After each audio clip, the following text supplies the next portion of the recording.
استفاده از سلاح هدف دوم ماست. هدف اول ما بازدارندگی.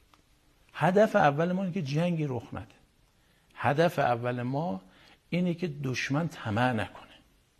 یعنی به نقطه‌ای برسیم اطمینان بخش، یه جزیره باثبات، چنانچه الان هستیم. شهرهای موشکی ثمره سالها تلاش و بهره گرفتن از تجربیات 8 سال دفاع مقدس است.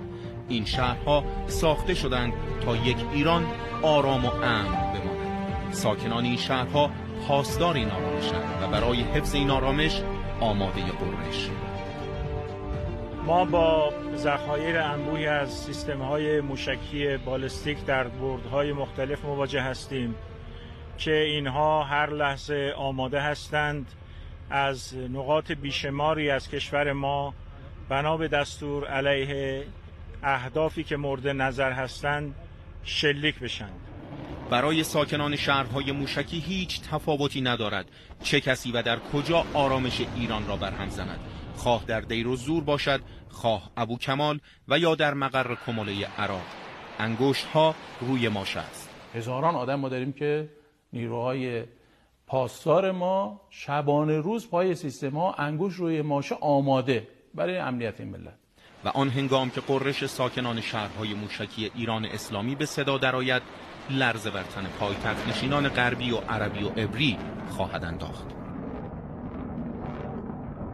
این رو به عنوان نماد دفاعی کشور داریم ما مطرح میکنیم و دشمن هم داره تهاجم میکنه، میگه مثلا موشک شما نداشته باشید یا محدودسازی اون رو داره دنبال میکنه.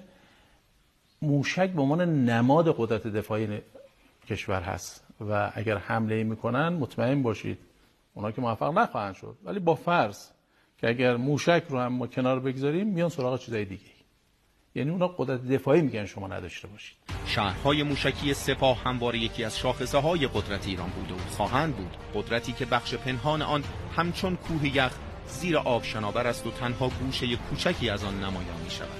این شهرها مکانهای بسیار امنی در مقابل هجمه دشمنان است که به دلیل تعداد زیاد آنها در وسعت جغرافیای ایران به هیچ عنوان قابل رهگیری و شناسایی نیستند. ما نه تنها از بازدارندگی مناسبی برخوردار هستیم، بلکه از یک بازدارندگی پشیمان کننده برخورداریم.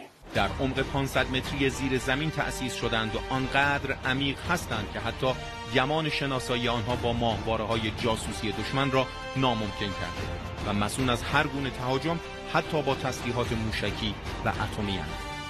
حتی سنگین‌ترین بمب نیروی هوایی آمریکا یعنی GBU-57 که بیش از 13 تن وزن دارد و می‌تواند در عمق 55 تا 60 متری زمین نفوذ کند، توان آسیب رساندن به این شهرها را ندارد.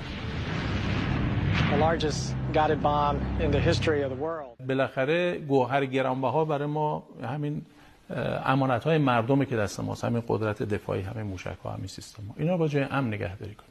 این جاهایی که به عنوان شهر موشکی الان مطرحه، اینها در مقابل عوامل طبیعی، زلزله، شرایط جوی، سرما، گرما، بهترین نقطه است، هیچ آسیبی به اینا نمیرسه. در مقابل حملات هوایی و مسائل غیر طبیعی شما دیگه بالاترین تهاجم چی رو میبینید؟ بمب اتمی. هیچ آسیبی به اینا نمیرسه. یعنی جاهایی رو ما تعبیه کردیم در این 34 سال گذشته، یعنی از سال 60 که کار شروع شده تا به امروز، حفاری تونل و ایجاد این فضای امن تعطیلی نداشته. شهرهای موشکی یکی از عوامل اصلی حفظ و افزایش قدرت دفاعی و تهاجمی جمهوری اسلامی ایران است.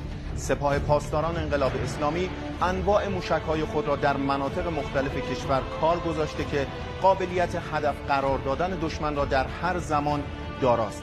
بسیاری از ساکنان شهرهای موشکی موشک‌های بالستیک نقطه زنی هستند که هدفشان ناوهای هواپیمابر غول پیکری است که در خلیج فارس جولان می‌دهند.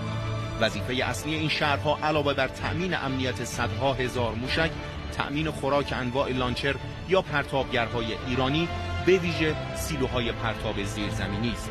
سیلوهایی که نسبت به شهرهای موشکی از عمق کمتری برخوردارند.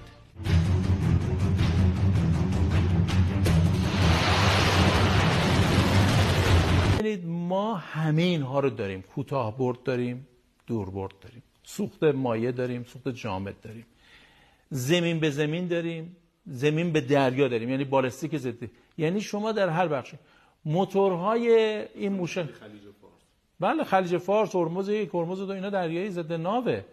یعنی اون چیزی که در دنیا مرسومه از مدل‌های کروز استفاده می‌کنن، کروزهای دریایی استفاده می‌کنن. ما همه اینا رو داریم و ما تو همه بخش‌ها الان واقعا رسیدیم به نقطه اوج. از حیث